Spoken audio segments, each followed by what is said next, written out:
How to recall messages in Outlook. Hi everyone, I'm here to assist you today. Without any delay, let's jump right in. First, open Outlook and then click on Send Items. In Send Items, double click on the message you want to recall.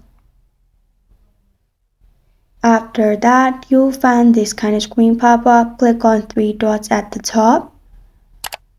After you click on three dots at the top, you'll find Resend Message option. Click on it. Resend and recall is similar, so you can simply click on Resend. After you click on Resend, you can also edit the email. Or if you want to simply recall, don't edit, you can simply click on Send at the top and you're good to go. This is how to recall messages in Outlook. Thank you for joining me today. If this video helps you out, please leave a like and subscribe for more. Got a question or want to suggest a topic, comment below. Thank you for watching.